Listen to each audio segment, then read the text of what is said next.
Thank you for joining us this afternoon.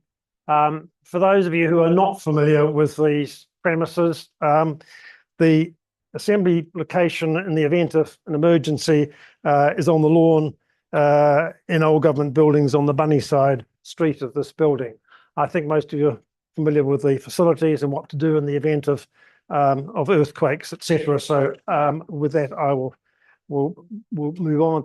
I would like to depart from the agenda with your indulgence to advise you of the passing this morning of Professor Sir Ken Keith. Sir Ken was born in 1937. He was a student of this university as well as of the University of Auckland. He became a distinguished jurist and lawyer. He started his professional career in the then Department of External Affairs. He became a member of the law faculty of this university, first of all in the early 60s, and then again for an extended period from 1966 to 1991. After that, he became president of the Law Commission, and as many of you will know, he was between 2006 and 2015 one of the judges of the International Court of Justice, after which he returned to this university and to the law faculty. He's the author of many publications. Importantly for us, Sir Ken was the director of this institute from 1972 to 1974. As I recall, he employed me. He was the president of this institute from 2000 to 2007. And if I might just ask you to pause for a moment, to rise and to remember somebody who was incredibly instrumental, both for this organisation, but in terms of international law. So if you'd please rise.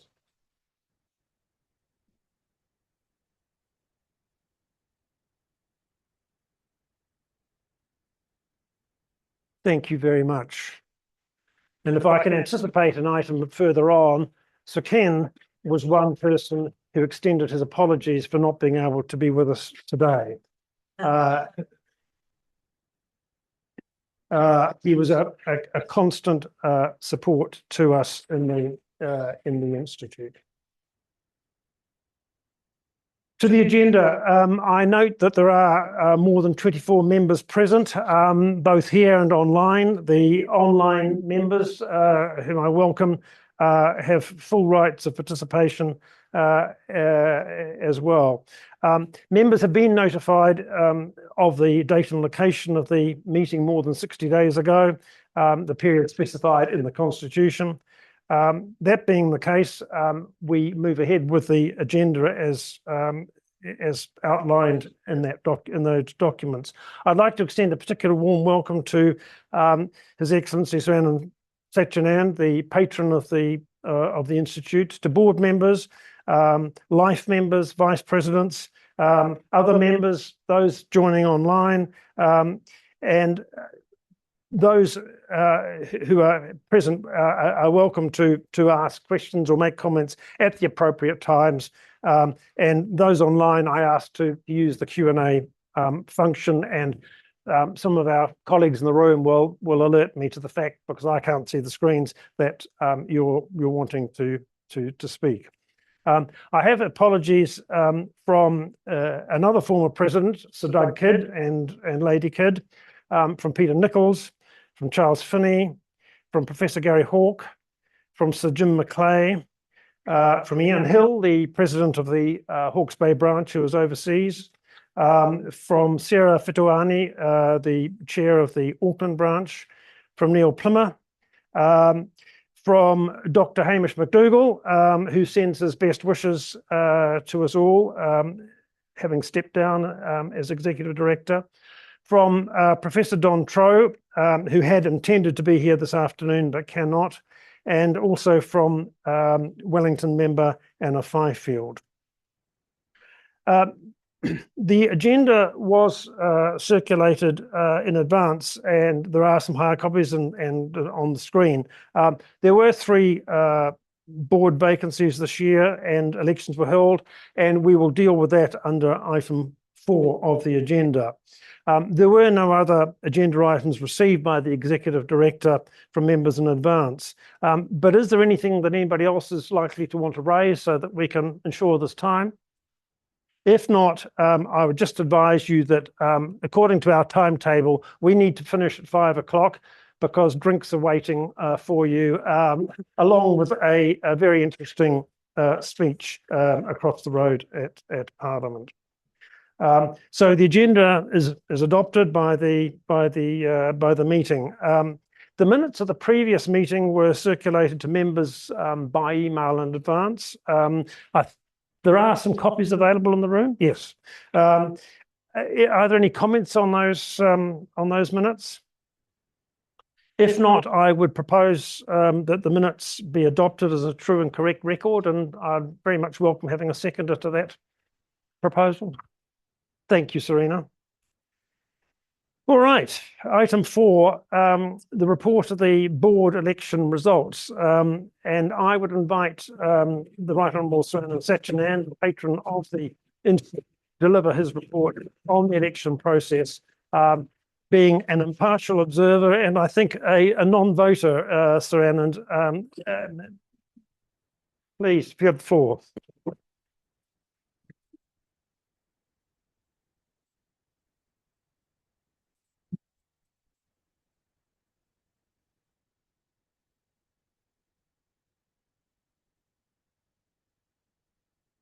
Thank you, Mr. Chairman. Tēnā koutou o te ahi.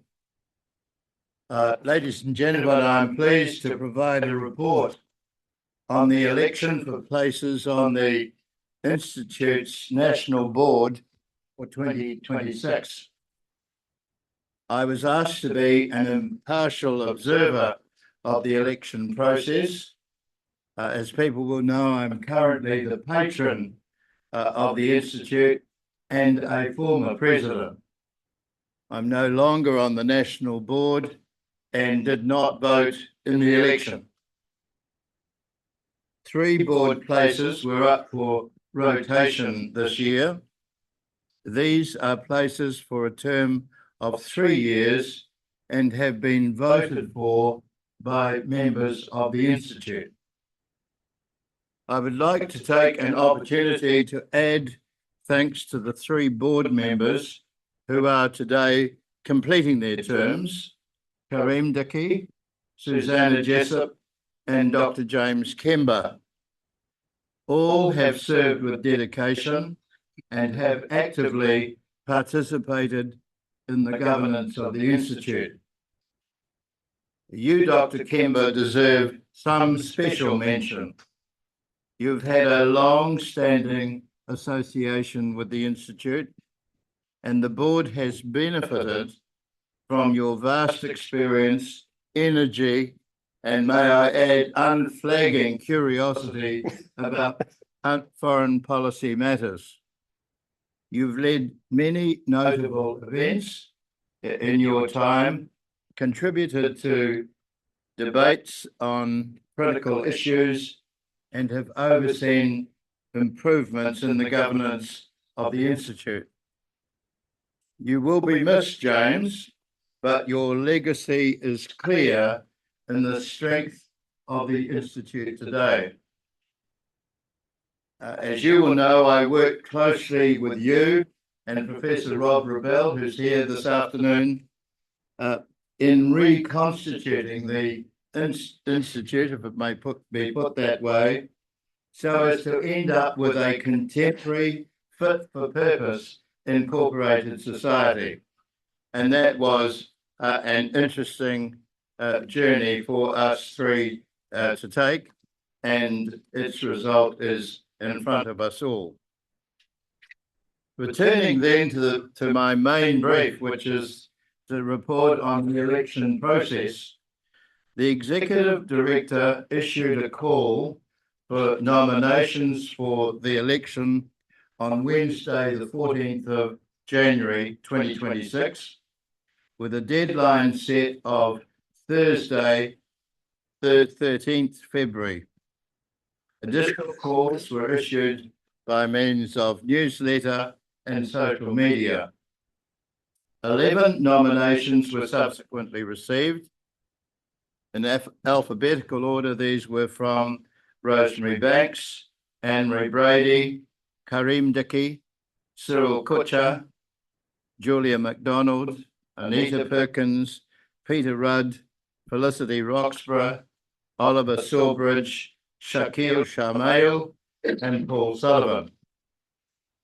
All are current members of the Institute, and in terms of the Constitution, accordingly eligible to stand for membership of the board. Members were asked to vote for up to 3 of these listed candidates by means of the Election Runner website. Voting in the election commenced on Monday, the 3rd of March, and concluded on Wednesday, the 25th of March, 2026. During this time, 289 members cast their votes, that is 34% of the electorate. The Election Runner website completed an election fraud analysis and could not find any evidence of fraudulent activity. In this year's board election, the 3 most preferred candidates ended up in alphabetical order being Rosemary Banks, Karim Dickey, and Julia MacDonald. I would like to congratulate these 3 candidates warmly. The future seems positive with the prospect of your leadership. I'm satisfied that the election was conducted in a fair and proper manner in accordance with the Constitution, and that the results are a true reflection of votes cast by Institute members. Can I now solicit any questions there might be about the election process to be addressed either by myself or the Executive Director? There being none, I therefore cordially hand over to you, Mr. Chairman, to submit a motion with regard to those people being elected to office. Thank you, Sir Alan. We still have the floor. I would move that under Article 11(1)(d) of the Constitution that this meeting do endorse the election process and declare Rosemary Banks, Karim Dickey and Julia MacDonald duly elected to the board.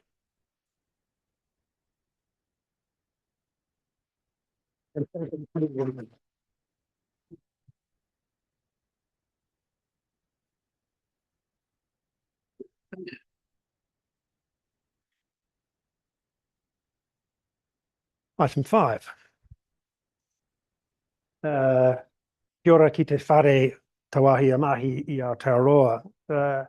Today marks a year and a week since our last annual general meeting when I stood before you to open the discussion about the work of the Institute and especially the work of the branches over the preceding year.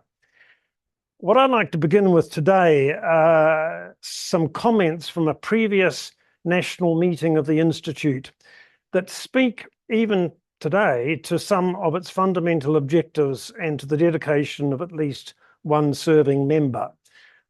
First, on the matter of the role of this organisation in promoting understanding of international affairs affecting New Zealand, I quote, "The aims of scholarship in foreign affairs continue to be served by the preparation of the Institute's survey volume that will become a standard work of reference in New Zealand and abroad and will give the Institute added stature and authority." Secondly, on publications, the President noted that clearly the international review and the survey volume had to continue, and the Auckland representative said he would like to see all members having to subscribe. Then on membership, the Institute's links with corporate members, in 1975 that was 28, but by 2025 it was only 23, have not been as strong as might have been the case in the past. Is it time for the envisaged membership drive to take place and build up a record of activities more interesting to them? Reference was made also, and I quote, to the ministry's willingness to help procure speakers, it being particularly important for the Institute as a national body to host important speakers outside Wellington. There's good liaison with the Ministry of Foreign Affairs. And another quote, in conclusion, two members spoke in appreciation of the, wait for it, long-standing and inestimable services of the Treasurer, Professor Troe. These are all extracts from the 6-hour Saturday meeting of the Institute National Council on the 24th of April, 1976. It's just fortuitous that this year marks 50 years since I first attended that AGM in the capacity of the Executive Secretary of the organisation, and it's very interesting that some of these issues were aired just this afternoon by branch chairs in a discussion. For those of you who are interested, the aims of scholarship quote comes from the then president, Professor Quentin Baxter, who also talked about the importance of the review and the survey. The Auckland representative was one J.K. Banks, name ring a bell? Mayor, later minister, wanted to see more members having to subscribe. The bit about corporate members came from the executive director, probably somebody called James Kemper. Professor Quentin Baxter talked about the willingness to procure speakers. And it was Sir Guy Poles and Neville Beach who spoke in appreciation of the long-standing services of Professor Troe. I was going to talk about long-standing. I'll have to find another adjective later on. You'll be relieved to know that I'm not about to embark on a survey of the other 5 decades in the meantime, given that my mandate is to cover the events of 2025. But to keep just to that year, it would be to neglect a mention of the Iran conflict this year, which, even if a permanent ceasefire were to take effect today or tomorrow, is going to have consequences for us and globally of very long duration in political terms, security terms, economic terms. It's going to beg for some years ahead many questions about supply chains, and some of those issues were the focus of the Prime Minister's meetings in Singapore a couple of weeks ago. The attacks on Iran's nuclear facilities in the middle of last year should have been seen as a likely precursor of more intensive action. The continuing wars in Ukraine, where there have been around 2 million military casualties, and in Sudan, where the death toll is now around 500,000, still lack for resolution. Closer to us, the clashes between India and Pakistan and on the Cambodia-Thai border are concerning. In Gaza, there have been some relief, but without as yet the enduring outcomes that most needed. Overshadowing much of this is the relentless march of a Trumpian foreign policy with withdrawal from major international institutions, questions over the adherence to the rule of law, not to mention what happened in Venezuela.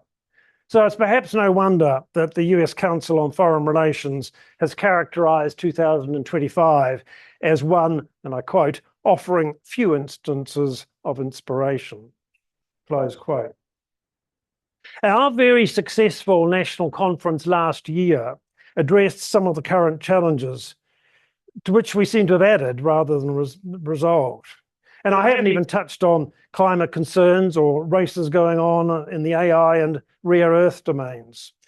And AI is almost certainly one of the pressing topics on the Trump-C agenda for the talks in Beijing in the next couple of days. What all of this means is that there are topics aplenty to be addressed, unpicked and discussed in branches and throughout and through the National Office. And in that regard, a particular shout out to the Wellington branch for its upcoming meeting next week on AI and future of government. And that was also discussed at our meeting with branch chairs earlier this afternoon. In a world of upheaval and fundamental change, of challenges previously unimaginable, the need, and I quote, to promote an understanding of international questions and problems as they affect New Zealand, close quote, is as great today as when those words were crafted for an institute publication in 1938. Let those admonitions about the key tasks for the institute serve as a reminder that they retain validity all these years later. The Institute's ability to operate is very much dependent on the support and financial assistance we receive, notably from the Ministry of Foreign Affairs and Trade for the staffing of the National Office, but also from other organisations which help in the funding of events like the National Conference. And on behalf of the Institute, I would like to express our deepest appreciation. And also our warmest thanks to Te Haringa Waka, Victoria University of Wellington, which, for as long as I can remember, has provided not only office space, but also in return for the interaction with students and staff, access to meeting space and facilities essential to a good operation. In my foreword to the annual report, which is before you, I commented on some of the longer term changes that have taken place in recent years in the Institute, including the new constitution, which Sir Anand referred to earlier, the conclusion of the term of office of our former executive director, Dr. Hamish McDougall, the preparations for a new volume in the series New Zealand and World Affairs, which will make volume 5 in that series, the appointment of a new, and the changes to our flagship publication, New Zealand International Review, including the appointment of a new editor, Dr. Matthew Deutsch. I'd like to take the opportunity to thank the many contributors to the magazine for their insightful observations on international affairs, and those who have served as members of that magazine's editorial committee. Indeed, the ongoing publications work is and remains a core business for the Institute, just as it was identified in those 1976 minutes from which I quoted earlier. We have lost some of our stalwarts in the course of last year. I've just mentioned Sir Kenneth Keith. Another former Institute president and a former foreign minister, Russell Marshall, and former Secretary of Foreign Affairs and Trade, Richard Nottage, passed away in 2025. And more recently, it was former diplomat and executive director, Gerald McGee, whose work with the magazine continued until shortly before his passing. There was a very fine tribute to him from Dr. Ian McGibbon in the latest issue of the review. Ian's willingness to continue contributing from time to time to a publication which he edited for 40 years is very much appreciated. We had the opportunity to thank Ian at a function at the end of 2025, but I'd just like to put on the AGM record our warmest thanks to him for having managed the review so successfully for so many years.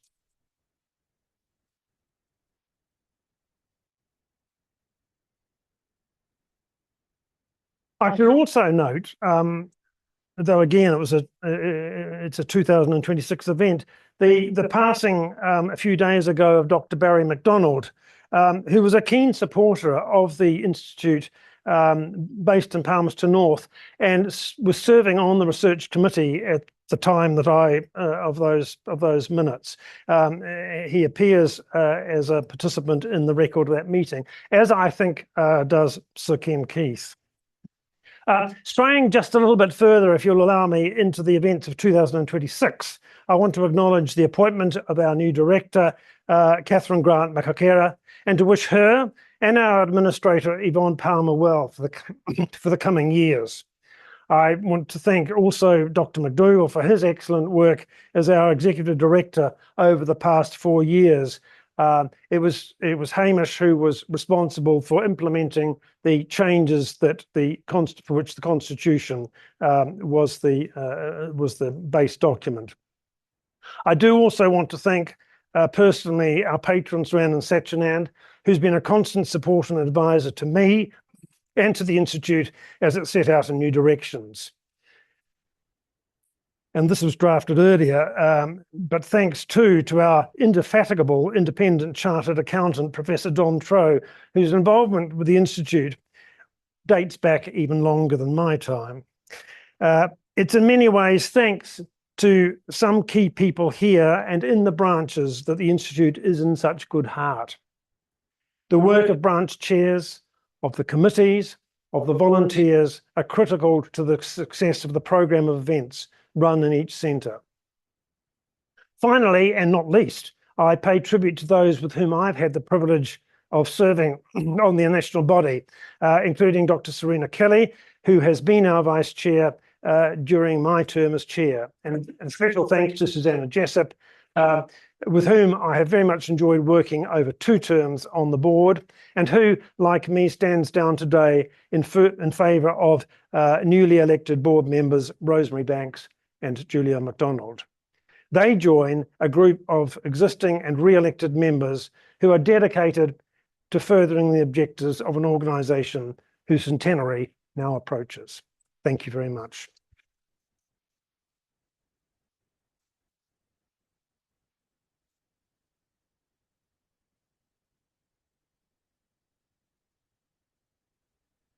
If I might now pass to the annual report, which you have before you. You looking puzzled? No. Yeah. I'm just looking at our former director here. I'm out of order. But to the presentation and noting of the annual report, including the financial statements and reports from branches. The report was circulated to you in soft copy earlier on, and there are copies available here. I would like to thank Catherine Hamish and the administrator for their work in assembling this document, and to the branch chairs and the editors of the New Zealand National Review for their reports. And a particular word of thanks to somebody I haven't mentioned before, Libby Davis, our accountant, for preparing the accounts, and to Professor Troe for reviewing them. There is, I have to confess, and I take responsibility, an error on page 24 where the chair of the Nelson branch, John Fitchett, has been retired a little earlier than in fact is the case, and I apologise to John for that. It has been corrected in the electronic version of the report. If there are no questions or comments, I would like to move that the report be noted by the annual general meeting. Is that acceptable? Yes. Did I hear that? John? On the financial. Sorry? I just voted no on the financial. Well, no, so no, thank you. So I then pass the floor to our executive director, who, far more interesting than my report, is going to talk about her vision and plans for the year ahead. Catherine, you have the floor. Thank you.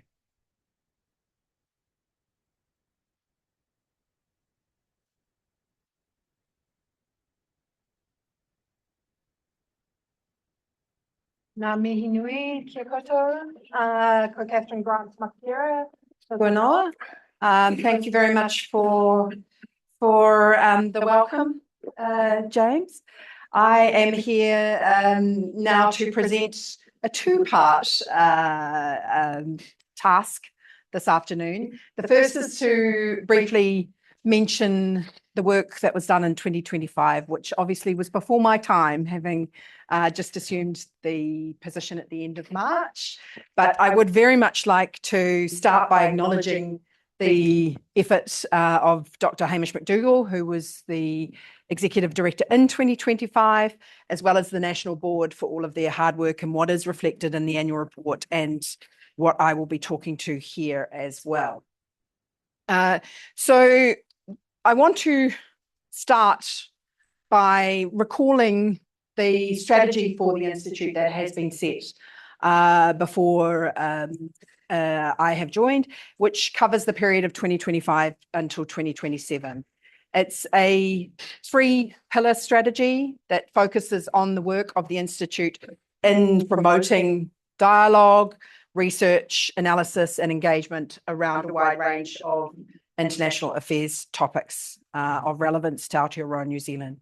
It's underpinned by 2 other pillars that are about ensuring that the Institute remains financially sustainable and that we have in place the necessary governance and administration structures to support that.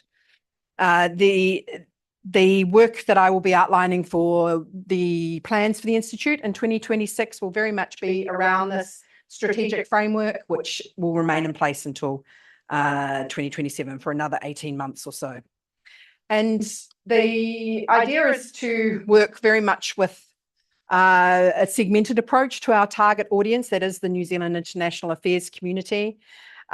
This is reflected in the membership of our branches right across the country, where we have active university student groups, where we have very active retired communities in many of the branches. Where we perhaps need to continue and expand our reach and our work is in that middle segment. We would like to be focusing more on accessing decision makers who are in their mid-career paths with a strong interest in understanding more and getting accurate, reliable, evidence-based knowledge about international affairs. That's something that we have been talking about. It came up again also today in our conversations with the branch chairs as well.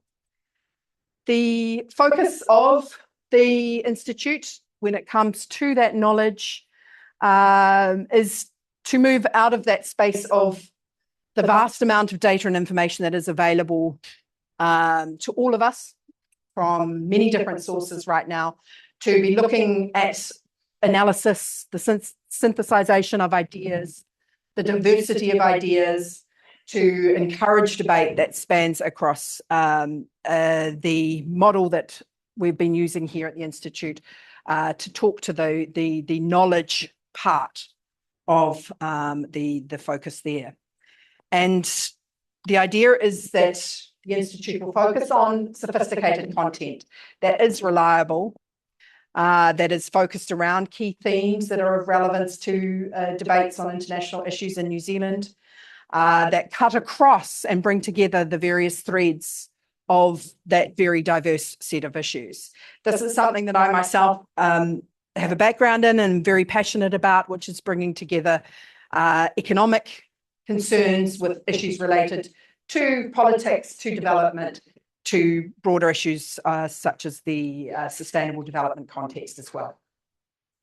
We very much have a focus on the Pacific region, as they would say in trade policy, first but not only.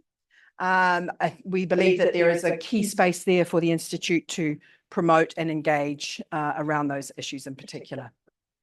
And the aim is to bring together voices from a wide range of different stakeholders in this community. The way that we do that at the Institute has traditionally been through a vast number of events, and the Institute's particularly strong in that area. You can see that when you reflect on the number of events that are put together by the hardworking volunteers in each of the branches that we have. They are very much the backbone of the Institute. They are the backbone of encouraging that outreach and dialogue to the public. What we would like to also make sure that we continue to grow, and James referenced the success of the national conference that was held in 2025, is those larger scale events that allow us to bring together people from diverse parts of the country, from different areas, with also the benefit of international expertise in many cases.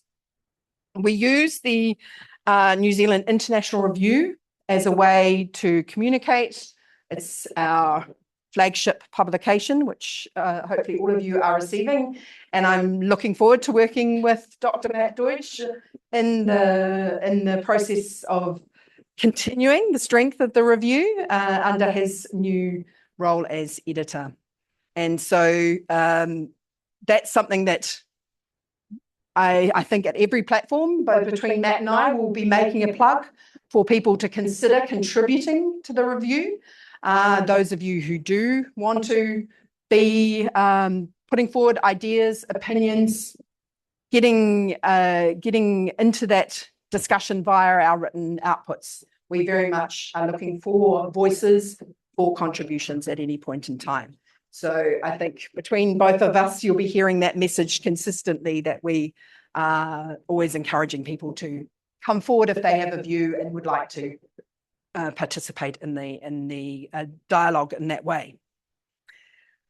When we come to the key messages of the Institute, it's very much about us being a source of expert knowledge and information that touches on the issues that are most important in the space of international affairs for New Zealanders, that are about how international interactions can benefit our economy, our society, and our environment more broadly. We have a strong history and legacy, as Dr. Kemba has referred to, and that continues to be based on a non-partisan approach. The knowledge work, the activities of the Institute don't happen on their own. As I mentioned, we rely very much on volunteers, but there are expenses to be had, and ensuring that we have a degree of financial sustainability going forward to protect that legacy is going to be a very critical part of the strategy and my focus in the coming years. The governance aspects have been something that Dr. McDougall has put a lot of effort into, with the constitutional updating and changes that have been adopted in the past year. And we will be continuing to build on those efforts to strengthen governance and administration of the Institute, including streamlining our ways of operating, using more up-to-date technologies and systems where appropriate to do so. So briefly, to touch on the annual results from that point of view of the strategic framework, and to share a little bit about the focus areas that have been discussed by the board over the past year and have been the focus of the work of the executive director. Under the first pillar related to knowledge and enhancing international affairs knowledge, work has been undertaken around developing more opportunities for the Institute to produce independent, rigorous analysis and research. That is still a project that's underway and in the planning. We've been looking for collaboration and support to take on a project that will grow the work done on Pacific security that started in 2024. There has been, of course, the highlights of the activities around the production of the book, which I think James might be able to hold up an advanced copy that we have there. This is the 5th volume of the New Zealand and World Affairs series. It is called Against the Tide, and it will be available shortly. It is actually available for pre-order at the moment, but we are hoping to have the copies to purchase in the coming 6 weeks or so. They are on a ship, winding their way towards us against the tide of global trade right now. But You might just mention that the contributors. well, the chapters, because it's quite different from previous survey volumes. Right. So I think that this volume is edited by Hamish McDougall, by Serena Kelly, and Matthew Deutsch, who's the editor of the review. And the efforts were made to evolve the types of contributions that were included to reflect the changes that had taken place in the period that is covered by this volume, which is technically 2006 to 2025. But having been a contributor, I know that that was a fairly loose interpretation. I think our chapter possibly went back a bit further even than 2006. But some of the chapters speak to the strategic environment from the stalwarts of the foreign policy community in New Zealand. Professor Robert Patman has contributed. I think this is probably a volume where we see Dr. Patman coming forward again. And then there is also contributions around security and defence from Dr. Bethan Greener. We have a number of chapters, which I think is probably where we see some of the innovations coming in, looking at issues related to trade policy from the point of view of different stakeholder groups, looking at gender dynamics in the context of trade, looking at the experiences of Maori business in trade agreements and in relationship to New Zealand's role in the world. We also have contributions that look at multilateral diplomacy as well. And so it's a slightly different focus. It's a less thematic one, I would say, and more looking at the cross-cutting dynamics of foreign policy making in Aotearoa, New Zealand. So we will be focusing on the launch and the promotion of this book in the next 6 months or so, with all of the contributors and editors that were involved right around our network of branches and with our partner organisations too.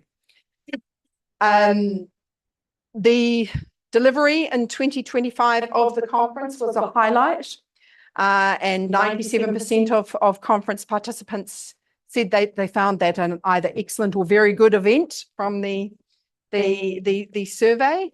And certainly we were very proud that there was 50% of the speakers at that event that were women. As a participant in that conference, what I really noticed was the strong level of engagement and participation of students.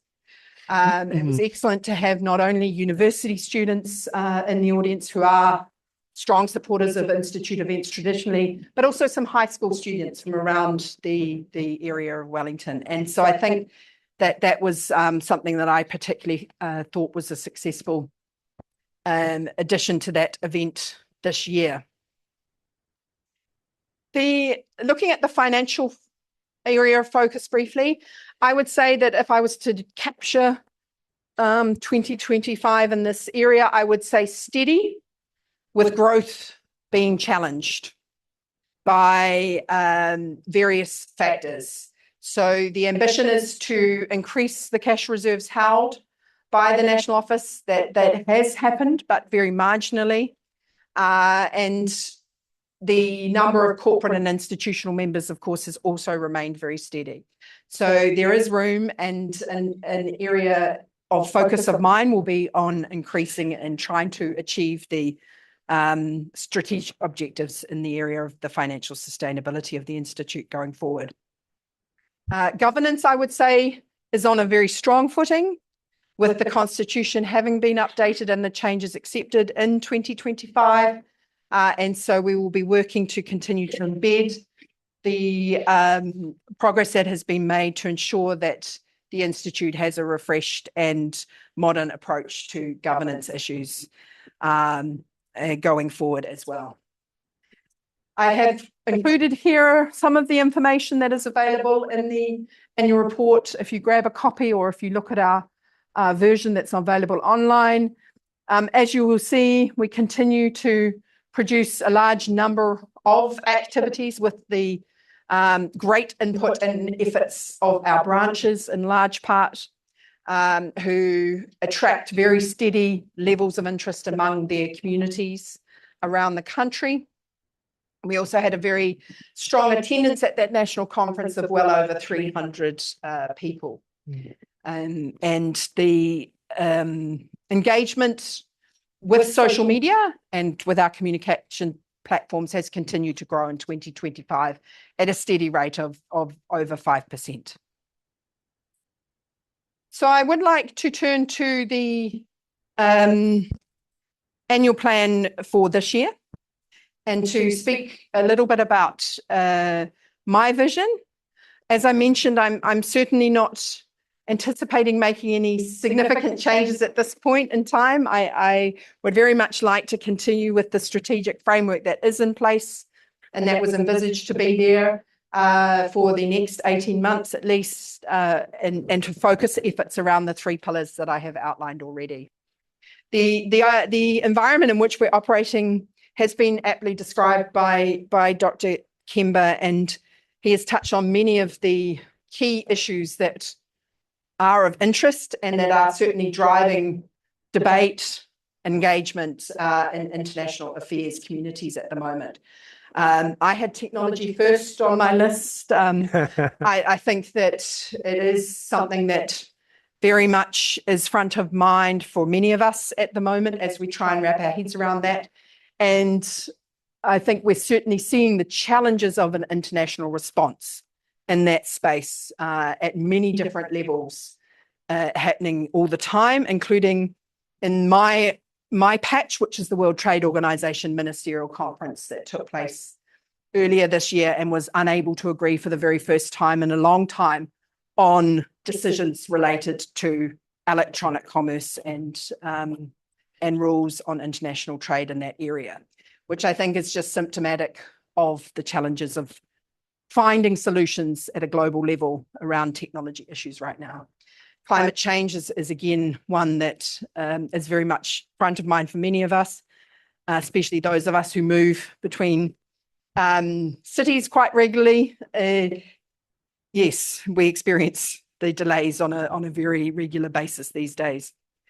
I think that in some ways, this degree of complexity is probably a benefit for an institute like the NZIIA, because it's certainly driving a degree of interest from many different parts of our communities to perhaps understand more about what's going on in the rest of the world and what that means for us beyond simply the level of petrol that's available in the country. I think that is an opportunity for us to really focus on that strategic knowledge pillar that we have, where we have the ability to provide trusted, accurate, evidence-based knowledge and share it with a wide range of different stakeholders. The Institute exists very much within a broader ecosystem of players here in Aotearoa, New Zealand, but also more broadly within the region. And I think one of the key things that I will be looking to continue to build on is the collaborations that have been put in place by Dr. McDougall and the board to avoid duplication, to make sure that we can maximise our resources and meet the needs of the community with regards to engaging on these very complex issues as we go forward. There is space, I think, increasingly to have cross-country dialogues that support some of these partnerships, and we would be looking to explore opportunities to do that. One of them is a project that's been started by the Institute together with the Centre for Strategic Studies and the Asian New Zealand Foundation around the NATO participation of non-member states. And that is a cross-country project that we're happy to be participating in.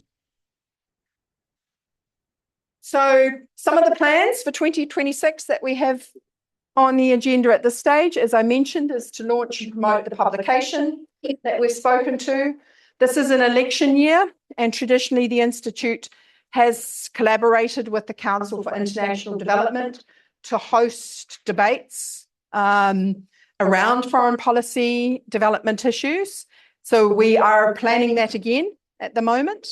Very much looking forward to doing that, perhaps not only in Wellington this time, but also exploring the opportunity to have a debate in Auckland, which is of keen interest to our Auckland branch as well. We will be working to continue to generate the content that's required to continue to diversify the types of speakers and contributions we get for the New Zealand International Review. And we will be doing that through collaboration with our partners, as I said, and looking at this idea of the segmented target audiences that I referenced earlier and how we can bring in some actionable changes to ensure that we are putting it in place and sharing ideas amongst our network, because the branches are doing some great things, but sometimes there's not that cross-fertilisation that allows it to come out to the broader network where there might be some value as well. In the area of finances, as I said, this is where there is still, I think, some challenges and some room to grow the sustainability of the Institute by looking at securing additional contract work, delivering the project we have that is funded via the European Union public diplomacy project here. That is something where the Institute is a partner with a European-based consulting firm, and we have the possibility to use resources under that to assist us with some of our engagements that also support the objectives of promoting public diplomacy that are shared with the European Union. We will commence planning around a national conference with the view to having that in 2027, and that would include considering from a very early stage how we would manage that, where it would be located, what would be the themes. So we'll be looking for ideas and suggestions from that as well.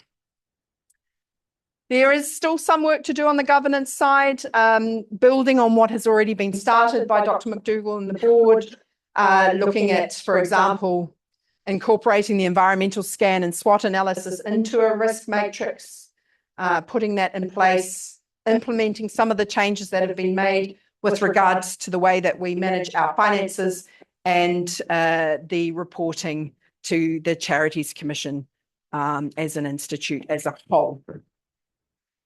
So there is a budget that has been prepared for 2026. It is captured here.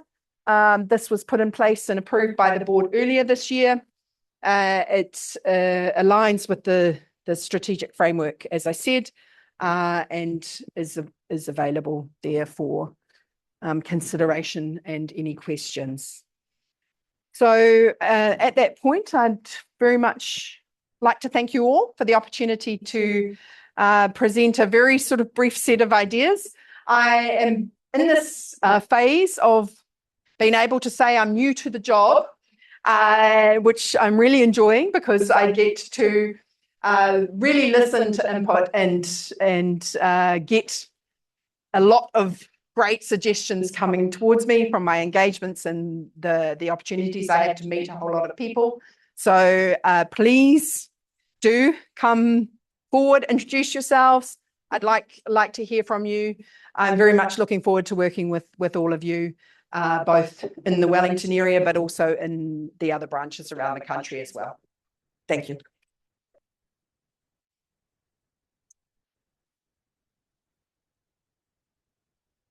Thank you, Catherine. Just keeping around the time. Are there any questions for Catherine? Catherine? If not, thank you very much for that report. I think that shows how lucky we are to have somebody of Catherine's calibre, that she's managed to produce that report after such a short time since taking up her duties. So I would just note that the plan and budget have been presented to and noted by the AGM. Just to check whether there's any other business. There being none, we come towards the conclusion of this meeting, and I would just make a couple of notes here. First, the incoming board is about to retire, and in terms of the constitution, will look at the appointment of a new chair and vice chair of the board, and probably more interest to the rest of you. The invitation is extended to you to cross the road and present yourselves at Parliament. Drinks will be served, so first come, first served. we'll begin the annual lecture at 6 o'clock with the Honourable Todd McClay. Could I just please note that there are 3 functions on this evening at Parliament, 2 of which are external. So do make sure you are heading for that grand hall, all right, and not the theaterette. Or if you want to go to the parliamentarian science dinner, that's in the legislative chamber. But so I look forward to seeing you across the road. I look forward to you joining us for the meeting with the Honourable Todd McClay. And I would particularly like to thank you all for turning out this afternoon for this meeting and for your support, as always, for the Institute. So thank you very much, and I declare this meeting closed.